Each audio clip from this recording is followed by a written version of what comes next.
नाशिकच्या पंचवटीत jogging track असलेल्या Shrikrishna garden समोर साकारलाय 7 मजली देवीदास हाईट प्रकल्प। मग येताय ना आजच आपला फ्लॅट बुक करायला देवीदास हाईट्स मध्ये। आमचा मोबाईल क्रमांक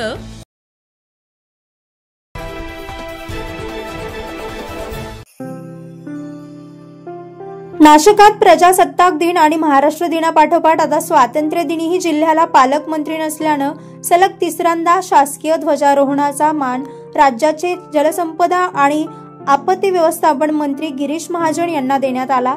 आज नाशिक विभागीय आयुक्त कार्यालयाच्या प्रांगणात त्यांच्या हस्ते शासकीय ध्वजारोहण पार पडले।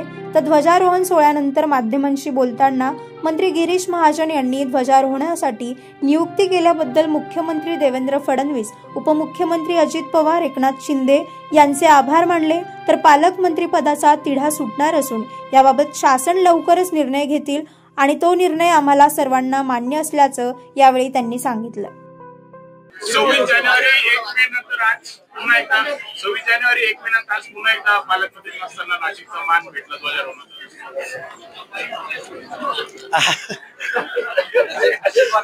आता मी तुम्हाला काही वाईट वाटतंय का? चांगलंय की नाही? फक्त ते अधिकृत पाहिजे एवढं। फक्त ते अधिकृत पाहिजे। नाही अधिकृतच झालं ना? नाही अजून नाव नाही आलं। पालकमंत्री म्हणून नाव नाही आलं। आज विशेष करून शासनाने स्वातंत्र्य दिनासाठी झेंडावंदनासाठी मला या ठिकाणी पाठवलं, माझी नियुक्ती केली, त्याबद्दल तर शासनाचे माननीय मुख्यमंत्री महोदय, दोन्ही उपमुख्यमंत्र्यांचे आभार। आपला जो विषय आपल्या मनामध्ये जो विचारताना पण मला पालकमंत्र्याचा निश्चित लवकर होईल। मला असं वाटतं तिन्ही मध्ये ठरवून बसून हा निर्णय लवकरच करतील असं मला वाटतंय। तो काय जे निर्णय घेतील तो आम्हाला सर्वांना मान्य आहे। त्यानंतर शहरातील विविध विकास कामांबाबत त्यांनी पत्रकारांशी संवाद साधला। नाशिक त्र्यंबक आपण जे म्हणतात आता आपण तो 6 पद्धती करतो, तर वाढवलाही आहे आणि अतिशय सुंदर असा रस्ता आपण त्या ठिकाणी करतोय।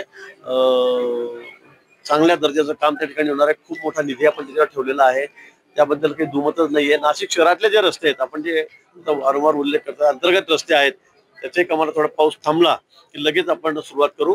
अतिशय सुंदर असे रस्ते आपल्याला त्या ठिकाणी करायचे आहेत, त्यासाठी निधीची तरतूद केलेली आहे।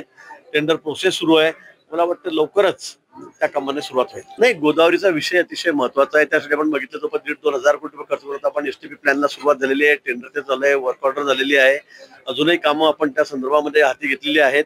आणि खरं आहे गोदावरीची स्वच्छता ठेवली गेली पाहिजे। तिथलं प्रदूषण आधी मी त्या भाषणात मी म्हटलं की प्रदूषण हा सर्वात महत्वाचा विषय नाशिककरांसाठी, गोदावरीचं प्रदूषण आम्ही त्यासाठी सर्व प्रयत्न करतो आहोत। पण त्याचबरोबर रस्तेही महत्वाचे आहेत। मला असं वाटतं रिंग रोड, खरं म्हणजे रिंग रोड झाल्यामुळे नाशिक शहराचा अगदी चेहरामोहराच बदलणार आहे। विकासाच्या दृष्टीने अतिशय हा महत्वाचा असा रस्ता आहे आणि म्हणून मला वाटतं ट्रान्सपोर्टेशन हे प्रत्येक शहराला असलं पाहिजे, कनेक्टिव्हिटी असली पाहिजे, मग ती रस्त्यांची असेल, रेल्वेची असेल, विमानाची असेल, त्याशिवाय तिथला विकास होऊ शकत नाही।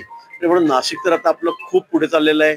आपण बघतात इथे अनेक गोष्टी आहेत ज्याची आपल्या सर्वांना कल्पना आहे, म्हणून मला वाटतं रस्ते होणं सुद्धा एक क्रमप्राप्त आहे।